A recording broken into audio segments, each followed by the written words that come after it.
Welcome back to week 4 of our Loaded series, where we're looking at God's view from the Bible on money and on how to handle it. We spoke about in week 1 our relationship with money and how much Jesus spoke about it, because he knew that it would always be an emotional aspect of our lives. We then spoke about the Boeing with the 4 engines, and we've been working through the 4 engines. We started with engine number 3, the engine of saving. We then went to engine number 2, the engine of giving. Today we're going to do engine 1 of tithing. Then next week we'll finish off with the engine of spending wisely. If you've made it this far, it's clearly because you want to learn, you want to grow, you want to wrestle with the subject, figure things out. And just a further encouragement, if you're not already doing it, to just write down notes, write down the scripture references that you can go back and read over them and learn them. You might be asking, Steve, why did you leave the first engine to deal with only third in line? And it's because for many people, especially who are new to the Christian faith, it's the one that is the least easy to understand. Giving and saving, you don't even need to be a Christian to understand how awesome those are. But tithing is very peculiar or particular to Christianity, to the Christian faith. And so we're going to dive in there. I've had loads of conversations with people about the tithe over the years. I'm really passionate about this subject. And I hope in the next few minutes to unpack this idea a little bit so that you've got some things to go home and wrestle with, talk to God about, and figure out in your own life. And the way that I've structured this message is to ask and answer 4 questions. And the 4 questions are this. Number 1, what is the tithe? Number 2, what is the significance of the tithe? Thirdly, what's in it for me? And fourthly, what stops people from tithing? So let's dive right in. What is the tithe? Well, a tithe is basically an English word that means a tenth. And in the Bible, a tithe is the first tenth of my gross income that is set aside as holy to God, and it's an act of worship to God. The first tenth of my gross income that's set aside, given back to God as an act of worship to God. In the Old Testament, to the entire nation of Israel, God said this: a tithe of everything from the land, so a tenth, whether grain from the soil or fruit from the trees, belongs to the Lord. It is holy to the Lord. Whoever would redeem any of their tithe must add a fifth of the value to it. Every tithe of the herd and flock, every 10th animal that passes under the shepherd's rod will be holy to the Lord. So this was spoken mostly to farming people. It says a tenth of the grain, 10th of the animals, all belongs to God. It's holy to him. We see later on that it was the first tenth. The Bible uses the word first fruits to talk about this idea of the tithe. Some people say, well, we live under the New Testament, so we're under grace now. The verse you just read from Leviticus 27 is under the law. You are correct in saying that it is written, that this verse was written under the law, and we are under grace. But what's really interesting to me is that the very first 2 examples of tithing in the Bible were from Abraham and Jacob way before there was even a law in place. All the law did was set in place something that had already started through Revelation. Let's read the first example of a tenth being given to God that's found in the Bible. It's way back in Genesis 14. And Abraham, who Romans says is the father of all those who live by faith, Abraham was a very wealthy man, and it's quite a long story, but his nephew Lot moved into a bad area, and those guys got beaten up by a whole lot of other kings and all got carried away together with all the plunder from 5 cities. Abraham then went out and together with his army beat up those kings and regathered all the plunder. So there was a huge amount of stuff here. Also, many people's lives were saved. And right at this moment in the story, it says, this is Genesis 14, verse 18. Then Melchizedek, king of Salem, that's the city of Jerusalem, brought out bread and wine. He was priest of God Most High. And he blessed Abram, saying, Blessed be Abram by God Most High, creator of heaven and earth, and praise to God Most High, who delivered your enemies into your hand. Let's pause there. This is the first time we hear of the city of Jerusalem. It's the first time we hear about the king of Jerusalem. And the New Testament celebrates this guy Melchizedek, saying, wow, where did he even come from?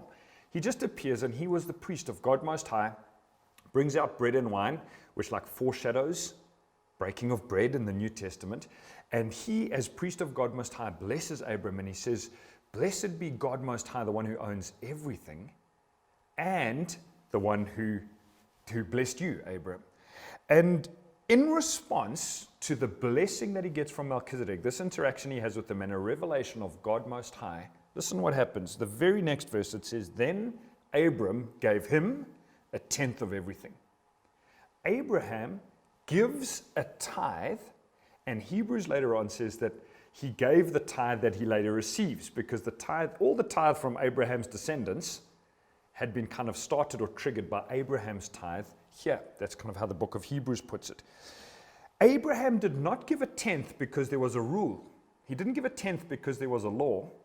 He gave a tenth because he had a revelation that God Most High protects me and provides for me. God Most High protects me and provides for me, so of everything I have, I give a tenth. The second example of tithing in the Bible was Abram's grandson, Jacob. And Jacob was running for his life. He was running away from his brother whom he had cheated. And in Genesis 28, he's falling asleep, or he's there connecting with God. And in verse 20 it says this, then Jacob made a vow, saying, if God will be with me and will watch over me on this journey I am taking, and will give me food to eat and clothes to wear, of all that you give me, I will give you a tenth. Of all that you give me, I will give you a tenth. This is profound because, again, it's before the law.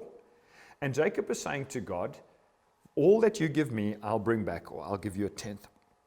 Remember we said earlier in the series that everything belongs to God. The 100%, it's all God's. So if God gives me 1,000 rand, let's say it came through a salary, $1,000 arrive in my hand, how much of that 1,000 belongs to God? Well, the correct answer is all 1,000. A tithe is taking the first 100 and giving it back to God as an act of worship for blessing me with 1,000. That, in its simplest terms. The first two examples of tithing were before the law. The whole nation of Israel then does it as a law. And I'd like to suggest on the other side of the cross, under grace now, that we should at very least be giving a tenth. You might say, well, I don't believe in the word tithe. My answer to you would then be, I presume you're not giving less than a tenth back under the New Testament. Surely grace doesn't make you do less, because everything about grace gets us to do more. It's not just about doing the bare minimum law, it's about doing everything with our heart. So for me, at very minimum, I bring back a tenth, but if it's even more than that, awesome, if you take this idea of living under grace. What is the significance of the tithe? That's the second question. Well, three things that for me are highly significant about bringing a tithe back and giving it to God. Firstly, it's a sign of honoring God. It's a sign of honoring God. Proverbs 3, verse 9 and 10 says this, honor the Lord with your wealth, with the first fruits of all your crops, then your barns will be filled to overflowing and your vats will brim over with new wine. Can you see two things there? The first fruits, that tithe, honors God. But because I honor him, this verse says that there's blessing that comes back to me. So it's like this flow that happens. God blesses me. I bring a tithe back to him. That honor back to God opens the doorway for him to bless, provide, protect, and go. It's kingdom economics. Remember I said at the beginning, I don't just want one engine on the Boeing to be firing. I want all four to be going.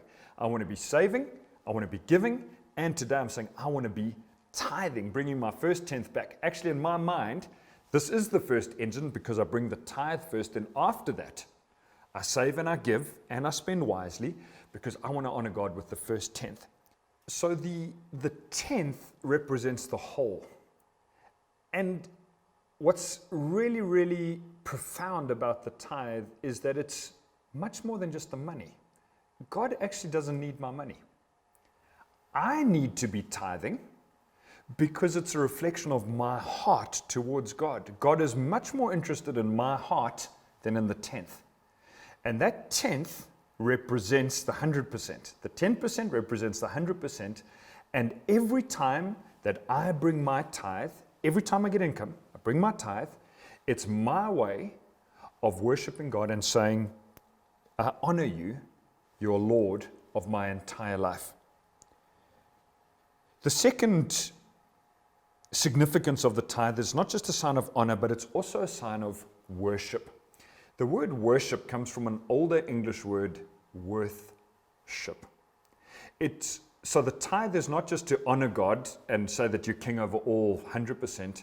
It's also as a sign of worship for giving me life, giving me breath, and giving me provision. One of Jesus' disciples was a guy named Judas. He was a keeper of the money bag.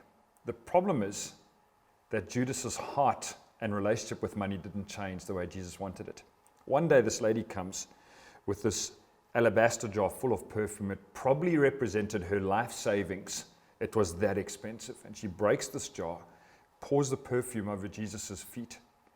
Judas, a stingy man, who was also a thief, we're amazingly told in the Bible, he says this, he says, what a waste of money. What a waste of money. That money could have been given to the poor. And then the gospel writers, actually Judas didn't care about the poor, but he cared about dipping his hand and he just wanted to enrich himself. And Jesus said to Judas, basically, this lady, by this act of sacrifice, has prepared my body for burial. It's been a sign of worship, and everywhere where the gospel is preached, the story will be told. 2,000 years later, we still know about the lady who brought an offering of worship before God. And my tithe every month is not just an act of honor, it's also an act of worship. Thirdly, the significance of the tithe is that it's an act of obedience. I'm bringing the tithe back to God. In Matthew 23:23, Jesus said this. So this is now Jesus talking. He said, woe to you, teachers of the law and Pharisees, you hypocrites. You give a tenth of your spices. You bring your tithe.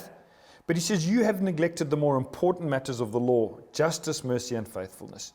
You should have practiced the latter, matters of the heart, without neglecting the former, matters of the wallet.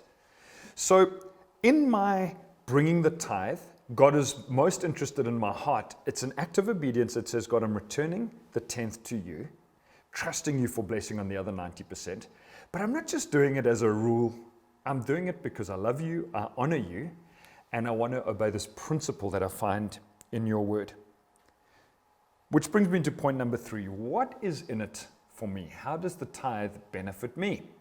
It's actually a great question.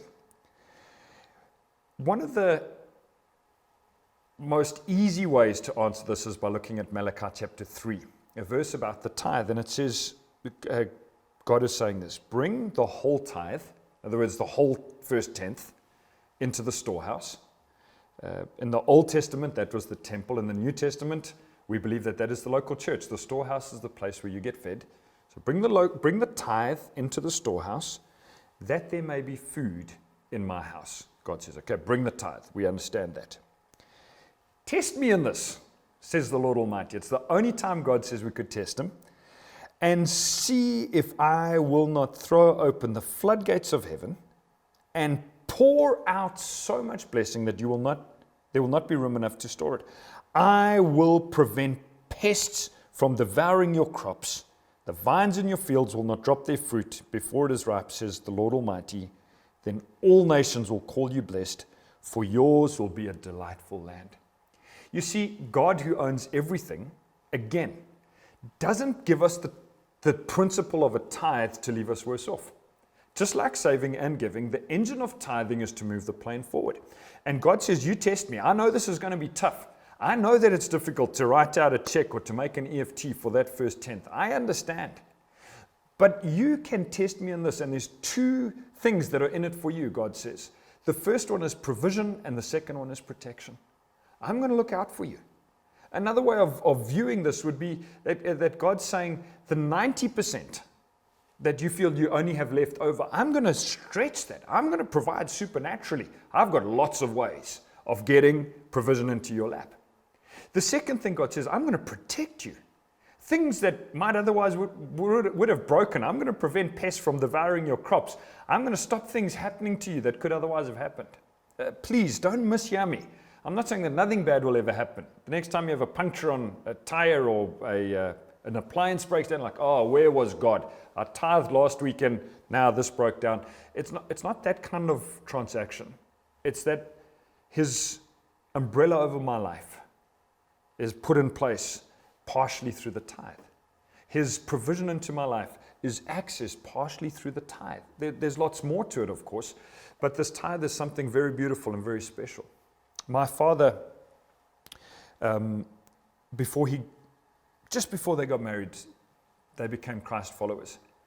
And early on in his journey, understood from the Bible this principle of tithing. He'd also been taught it. And as kids growing up, our folks demonstrated to us bringing a tithe. They saved, they were generous.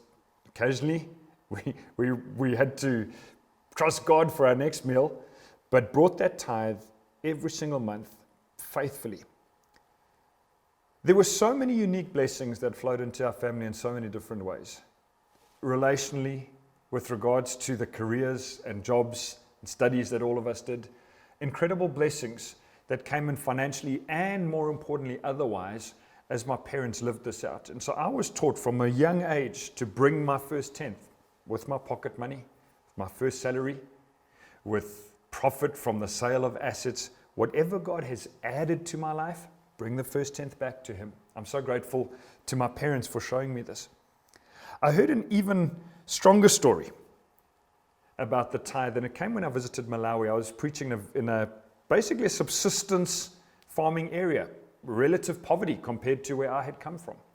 And I was talking about some of these principles around the engines, but I felt God guided me to preach on that, but feeling a little sheepish because it was clear that we were from different socioeconomic backgrounds. At the end of that session, one of the pastors from that area came to me and said, I want to thank you so much for sharing what you have today. He said, when I became a Christian some years back, I understood this principle of tithing. And some of you have heard me tell the story before, but he said to me, I didn't have any cash. I just had this is my maize over here. I pointed to a field of maize next door. He said, so when I harvested my maize, I took 1/10 of the maize, put it in bags and put it on the back of my bicycle, and I cycled through to our local church and I tithed my maize. He says, God so blessed my maize that the one year there was drought and there was rain that fell only on my crops. Everywhere else had drought. He said, God protected me. My neighbors thought I was into witchcraft, but I knew that it was because of the tithe. He then went on to say, my maize grew so big and strong. He said like that, I was able to buy some goats. And the first goat that was born, I tithed the whole goat, put it on the bicycle, rode it through to the church. I was able later on to buy some cows. He said, I never had enough cows to tithe the whole cow, but I would tithe the 10th of the meat or a 10th of the money if I sold a cow, and I would take the meat, wrap it in banana leaves, take it to the church, which made me wonder what being a bookkeeper at that local church was like. He said, God has enabled me to buy my wife a foot-operated sewing machine, and she runs a small sewing business for the people in our village. She sells clothes to them. He said, I want to thank you for teaching us the Bible principles about the tithe because it's God's way of helping us. I was so blown away. It was the best message I ever heard on the power of the tithe. This man wasn't doing it because he was manipulated, or he just I was taught it, I've done it, and in a subsistence farming area, God has helped me and He's looked out for me and He's blessed me. In closing then, what stops people from tithing? I would like to suggest that it's generally one thing: fear. If you boil it all down, it's generally fear. Fear of not having enough. Fear of not being able to make ends meet. Fear that my kids will lose out. Fear that I will lose out. Fear that I can't do the other things that I wanted to do. And that fear, if you keep pulling on the thread, is usually connected to a lack of revelation about my loving Father in heaven. I don't bring my tithe because I'm scared of God or scared of loss. I bring my tithe actually because I can't afford not to. I want His provision. I want His protection. I also want His money in my hands to count for eternal value. I know that the tithe going back into the local church enables the preaching of the word all over the place. That through the tithe we can give to the poor, and through the tithe the local church can plant new churches, can help with NGOs and hundreds of different ways because the first tenth gets brought back to God. And then the 90% gets blessed by God and protected by God and multiplied by Him. So, saving engine, giving engine, tithing engine, I want to be doing all three. Are you a tither? Have you had a revelation of God Most High? Or have you just been gripped by fear that's never enabled you to step out? I'd like to encourage you to go before your incredible Father in heaven. I've read you some of these verses and say to God, I'm looking at my budget, God, and I'm looking at you, and I'm looking at my money, and I'm looking at you, and I'm looking at my bank balance, and I'm looking at you. But I want to bring my tithe because of who you are, not because of what I have or don't have. May God give you tremendous grace as you fire up this engine of tithing. God bless.